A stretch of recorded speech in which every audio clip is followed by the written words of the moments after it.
One of the great benefits of this position is you get to interact with all of you. And when you find, and you get to learn stories and find out about interesting people, and they can become your friends. And you can find out how they can impact people. And that applies to all of those that are being inducted into this class. And before going into our third inductee, I just want to say, thank you. When you think about the impact, so often we talk about finances because it's often top of mind. But the impact that you all have in mentoring our students and helping our students and encouraging our students is profound. We just started a new mentoring initiative from the Board of Visitors where every 1L student is being paired with a member of the Board of Visitors, about 5 or 6 students per member of the Board of Visitors. And you can already see in the first few months, I say it was my idea. Gary Pearson thinks it was his. We'll see how it goes. It was all Gary's idea, but you see the impact that mentoring has and the engagement has. And I just want to, before going on, say thank you for being involved in the lives of our students. It matters, and it helps shape them. Among those fascinating individuals I've had the chance to meet and become friends with is our next inductee, Jim Gallogly. If you haven't had a chance to get to know him, do. He is fascinating and wonderful. He is a highly successful individual, a great career in oil and gas, holding many executive positions within Phillips, Chevron, Phillips Chemicals, and ConocoPhillips. He was Executive Vice President for Exploration and Production at ConocoPhillips, and also previously served as the company's Executive Vice President for Refining, Marketing, and Transportation. He led LyondellBasell Industries. If you haven't heard about it, you ought to look this company up. He led LyondellBasell Industries out of a Chapter 11 bankruptcy that rescued the company from more than $20 billion in debt. As CEO in just a few years, he transformed LyondellBasell into one of the world's largest plastics, chemical, and refining companies. Since his retirement from LyondellBasell last year, Jim joined the board of directors at DuPont, where he provides leadership in the corporate governance and strategic planning. Just last night, Jim completed the trifecta. There are only 3 great awards that you can receive in the chemical world. One is global, one is done by your peers, and one is for the Americas. And he finished the trifecta last night, receiving the 3rd of those awards for his incredible leadership and commitment and advancement in the field. In 2012, we invited Jim to be our graduation speaker, and he was tremendous. In the same year, OU provided him with the honorary doctorate of humane letters for his leadership and professionalism. And as you heard from President Boren, he now has the College of Engineering, named after he and his family. And the ultimate of ironies. There are 3 individuals that provide 2 comments here tonight. The first is from Executive Vice President of Law and Public Policy at General Motors, Craig Glidden. When Jim was named CEO of LyondellBasell, it seemed like a precarious place of employment due to the company's state of bankruptcy at the time. But I knew Jim. He was perfect for the job. He could pivot with equal aplomb between town hall meetings with plant employees, Wall Street financiers, and bankruptcy lawyers. Jim got LyondellBasell out of bankruptcy in record time, and as Forbes noted, in the history of Wall Street, there haven't been too many money-making machines quite like LyondellBasell, which has seen its shares return 500% since it emerged from bankruptcy. That's what Jim Gallogly does. He makes things better. He makes people better too. He certainly made me a better lawyer. He has also catapulted the careers of several public company CEOs and senior executives. During his distinguished legal and business careers, he has shared his wisdom with many, and we are all better for it. The second is from former chairman and CEO of ConocoPhillips, Jim Mulva. In the international community, the first impression of Jim is that he looks like the all-American, confident person who can accomplish anything. While some first impressions may lead you astray, in Jim's case, this first impression is accurate. Jim is super intelligent, low-key, and approachable. He has a Vince Lombardi passion to win fairly and achieve excellence. No one will ever outwork be better prepared or negotiate harder than Jim. He loves the biggest challenges and the most difficult business propositions.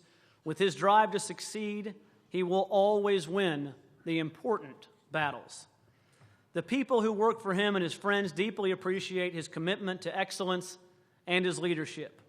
Through it all, he has a well-grounded respect and willingness to provide for his expanded family, school, charitable interest. He also has a strong faith, and he always remembers his friends. Jim continues to be involved in the College of Law. He has joined our Board of Visitors, spent just 2 weeks ago mentoring 5 or 6 of our 1L students and helping them out. And as you heard, creating the Gallogly Leadership, the Gallogly Public Interest Fellowships that will mean so much to students in this class and those beyond. Please join me in welcoming Jim Gallogly.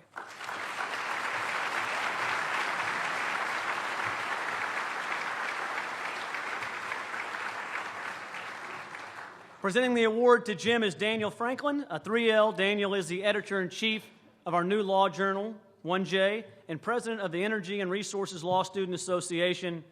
He just won first place at the National Engineering Law Negotiation Competition as a member of the Energy Law Negotiation Team and as a member of the ABA Negotiation Team, Dean's Honor Roll, and recipient of numerous scholarships. Congratulations.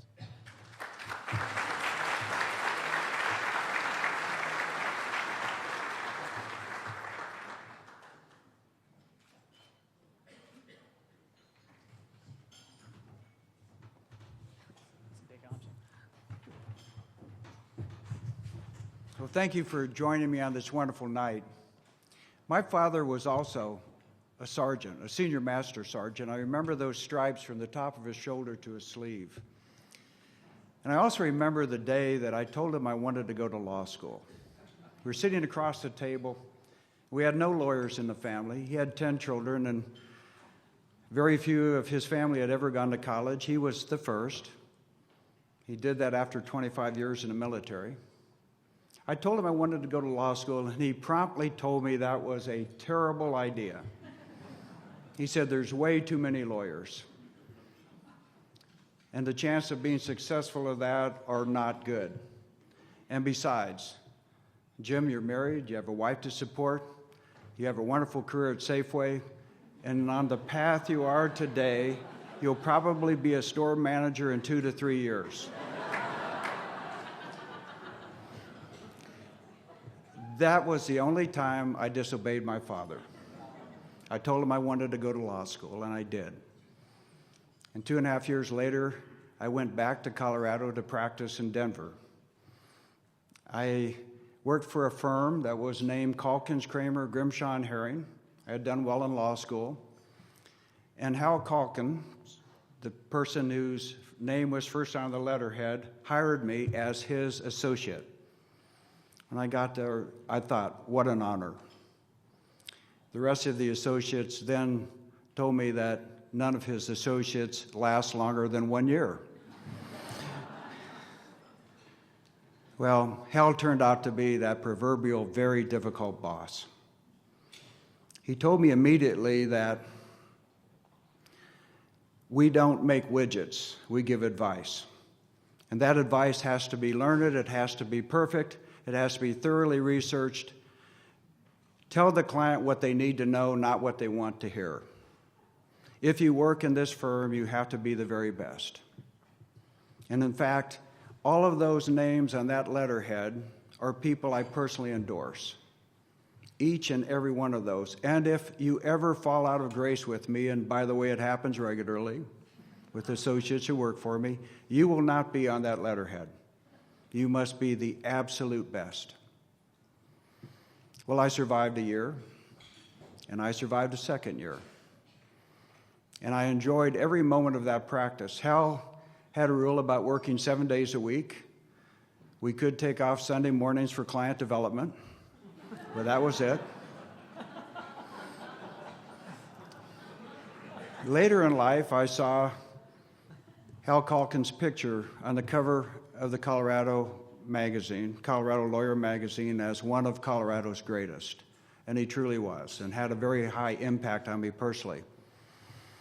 After a couple years with the firm, I moved back to Oklahoma, a place I very much loved, and joined the legal department of Phillips Petroleum, and enjoyed every moment of that, always remembering what Hal talked about, of giving the right advice, doing the right things, thinking about everybody on that letterhead as somebody that you would personally endorse, working incredibly hard. Well, 10 years down the road, I had the opportunity to consider being general counsel or running a business. And I thought about my father in Safeway and said, here's my chance to finally make my father proud. So I left the practice of law and decided to take on a business opportunity. I had no idea that they would put me in finance. And then IT. How many lawyers know much about computing? I did not. And before I left ConocoPhillips, I had the opportunity literally to run every single business in the company as a lawyer. Lived overseas and worked with thousands of people and watched tiny Phillips Petroleum Company headquartered in Bartlesville, Oklahoma, become a Fortune 5 ConocoPhillips. And it was an exciting career and one that I loved every moment of. Well, then I got a call from a rich Russian who had allowed his company to go $20 billion into debt. He called me on the phone. He's one of the Russian oligarchs who was part of BP TNK. And when I answered the call, I thought he wanted to do an oil deal because I was leading ConocoPhillips Worldwide E&P at the moment. And instead of a normal conversation, he simply said, Jim, my name is Lim Blavatnik. You don't know me, but you're coming to work for me. He sounded a little bit like my father. I was not going to leave Phillips because it was a company I loved, and there was little chance that I would ever go. But there's one thing you never do to a Sooner, and that's issue a challenge. He told me partway into the discussion that I probably wasn't the right person for the job and probably couldn't handle it after all. Sooners don't take those kind of challenges lightly, do we? So I went to work for Hal, and a year later, out of Chapter 11, Craig Glidden, who's now the general counsel, who had those kinds of words for me, was my general counsel at the time. 13,500 people took their company back. We came out of bankruptcy at about $17 a share. A few short years later, it was $115 a share. Had more cash than debt 2 years in. It was an amazing story of people doing remarkable things. And at the foundation of all of that was OU Law School, and Hal Calkins in some ways, and my father in some ways, and other people along the ways. But the thing that I always remember,